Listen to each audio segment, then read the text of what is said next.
それができなければ繰り返すだけだ。同じ歴史を、同じ過ちを何度も。ミカサやアルミン、みんなを救いたいなら使命を全うしろ。ミカサ？アルミン？誰のことだ？さあ、わからない。誰の記憶だろう。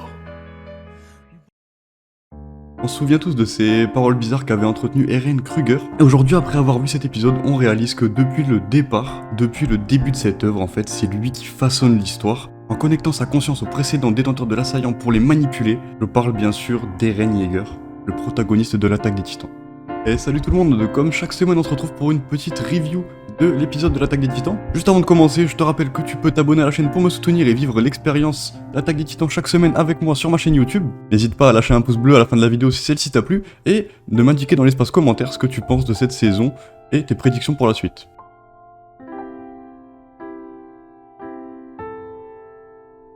Cet épisode 20 de la saison finale de l'attaque des Titans, on retrouve vraiment un épisode riche avec des révélations sur Grisha, des souvenirs inédits, un Sig complètement perdu qui remet totalement sa vie en question face aux souvenirs qu'il voit.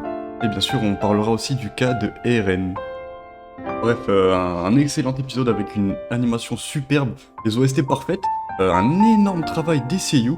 On a vraiment le combo pour faire un épisode épique. Depuis toujours, on a un Sig qui est persuadé que son père est obsédé par le renouveau d'Eldia, qui a été obsédé jusqu'à la fin de sa vie, comme il l'était avant sa déportation sur Paradis. Il pensait que Grisha avait endoctriné Eren de la même manière qu'il avait fait avec Sig en fait.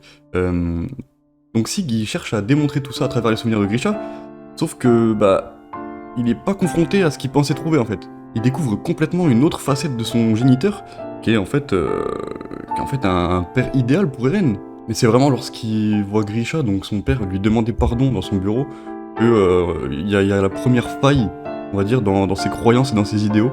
Mais bon, face à cette vision et à ses souvenirs, Sig il dit quand même à Eren, wow, enfin, c'est bien beau tout ça, mais le mec il va quand même prendre le risque de dépouiller l'originel, alors que ça peut être très risqué pour sa famille. Donc t'es bien gentil Eren, mais ton père il a beau avoir été super sympa et t'avoir laissé faire ce que tu voulais, il a quand même mis en danger toute sa famille. À ce moment-là, il est donc encore persuadé que la mission de Grisha, donc pour le renouveau d'Eldia, c'est toujours sa principale priorité, et qu'il en a rien à foutre qu'il y ait des proches à lui qui meurent pour cette mission. Mais alors, quel étonnement quand Sig voit Grisha faire demi-tour une fois face à la chapelle des Reis. Et en plus de faire demi-tour, on ressent vraiment qu'en fait il a abandonné pour partir retrouver sa famille, et plus particulièrement son fils bien-aimé Eren.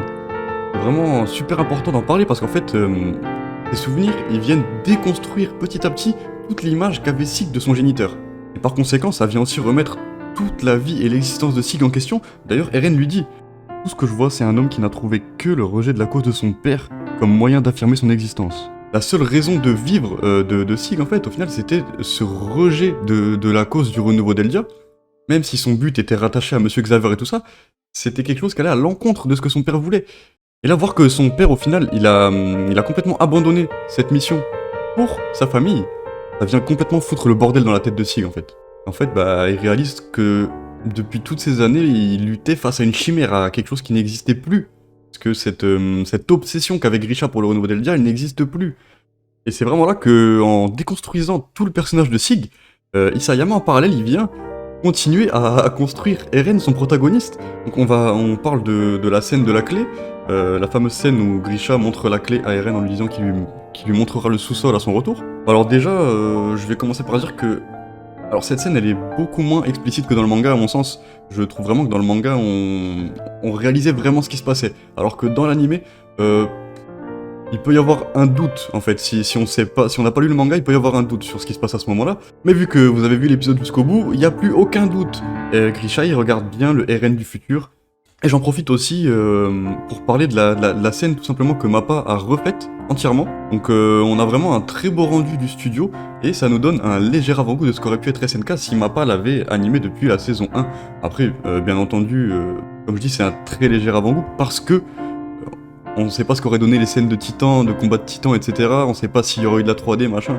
Donc ça aurait pu être totalement différent. Mais pour les petites scènes comme ça, en tout cas, Mappa aurait fait du très bon boulot et il nous le montre aujourd'hui.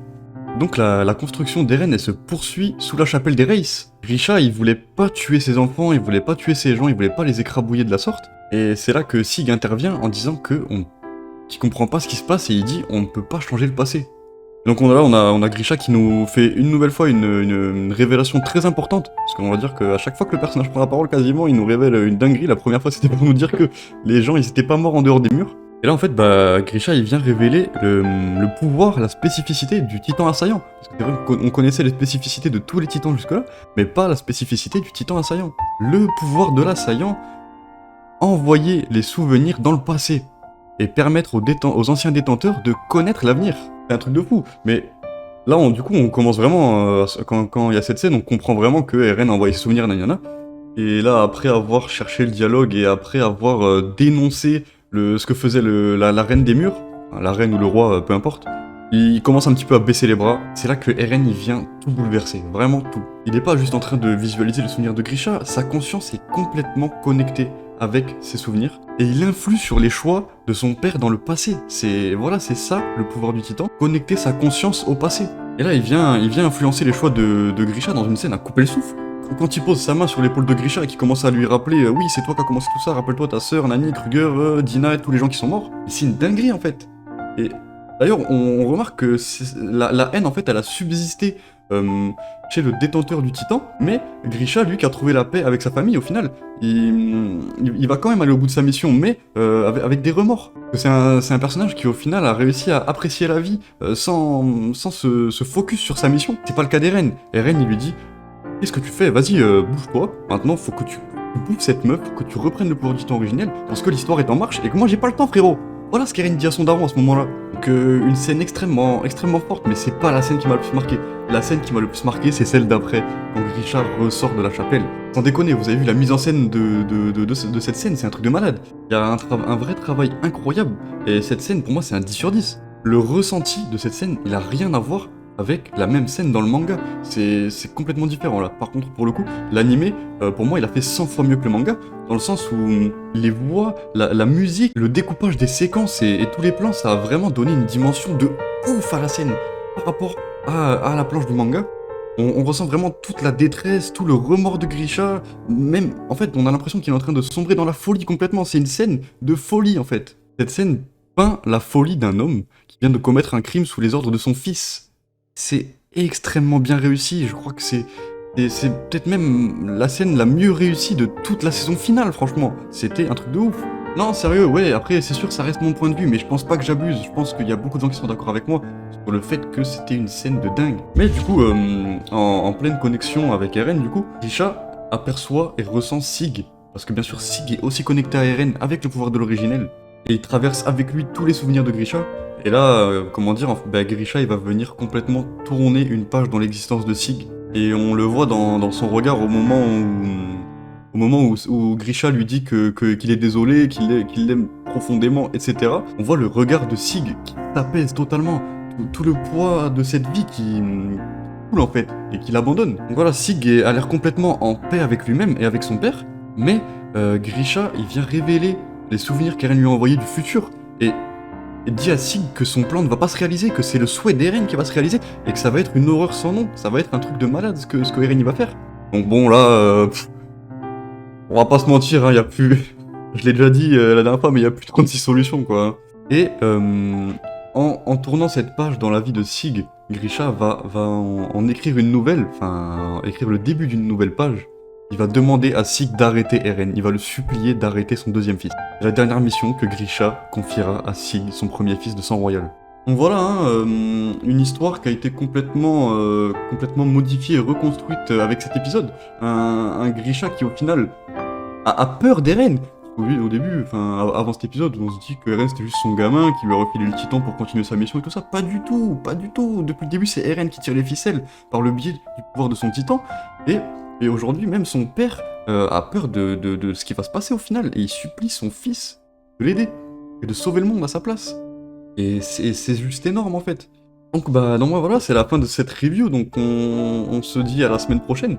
Et puis on n'est pas prêt quoi, moi je vous le dis, je suis en train de relire le manga en ce moment, on n'est pas prêt, parce que j'étais pas prêt à ce que j'ai vu hier. Pourtant j'avais lu la scène il y a quelques jours, j'étais pas prêt à ce que j'ai vu. Donc là, ce qui arrive, et c'est un truc de fou, vous êtes... Arrête de répéter parce que on n'est pas prêt.